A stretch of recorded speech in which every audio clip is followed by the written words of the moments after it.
If you love burgers, then you're going to love the hamburgesa enorme.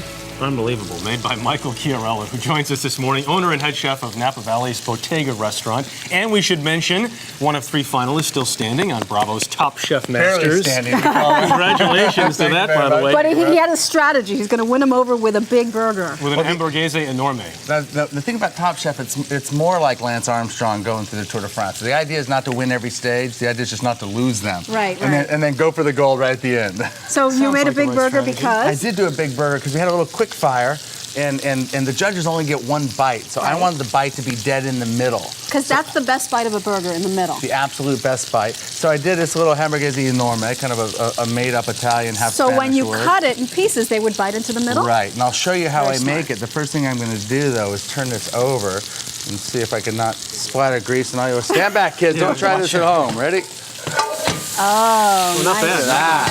All right, first things first. How long did you leave it on one side to make sure it's cooked through? This is about 8 to 10 minutes on this side. And you can use a thermometer that you normally do, like 135, 145 degrees. That would be my concern with a burger that big is making sure the inside gets cooked, Yeah, right? think of it more like a chopped steak. So you do the same thing you would do for a steak or a roast, that you can use a thermometer to check the inside. Look at the cheese right in the middle. There's cheese bubbling, inside bubbling it? Right. Now this isn't There's about cheese inside it.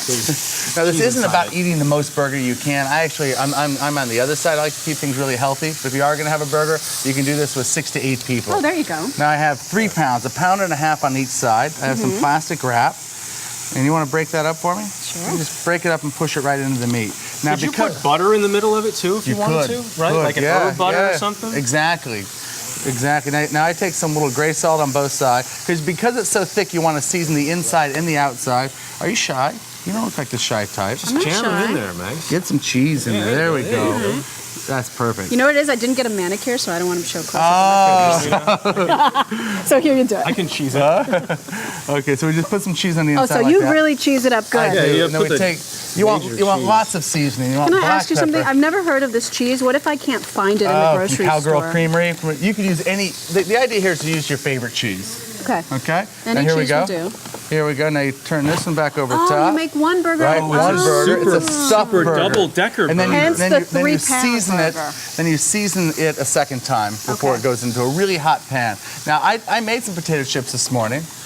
Right, so we sliced some potatoes and fried them up, and you're gonna season them with some look salt. how thin and now I take a little truffle oil on this side. Right, a little truffle oil. Dave, you know you want it. A little manchego cheese. Oh Now you my can do this gosh. at home by just getting a nice olive oil potato chip and warming them up in the 300-degree oven, and season them any way that you What like. a fabulous idea. Buy Isn't it at that the great? store already made and just heat it up in the oven. Exactly. Then the oils and the Love chip it. come back out. Then you can add any seasoning that you like. Those are unbelievable. I want to ask you about the onions because they seem to be the. Now this is a low and slow. You take about 30, 35 minutes. You saute them in olive oil. Then we add balsamic vinegar to them.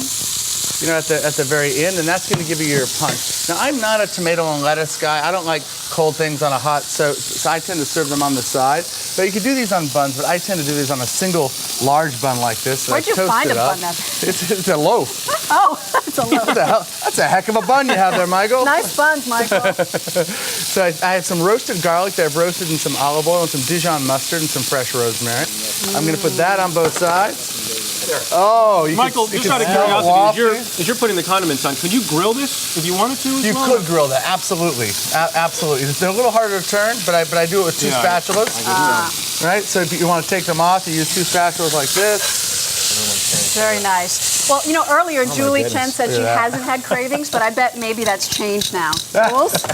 I'm just sticking to my little bowl of blueberries, but you guys go ahead. Have that big burger. All I'm right. not jealous.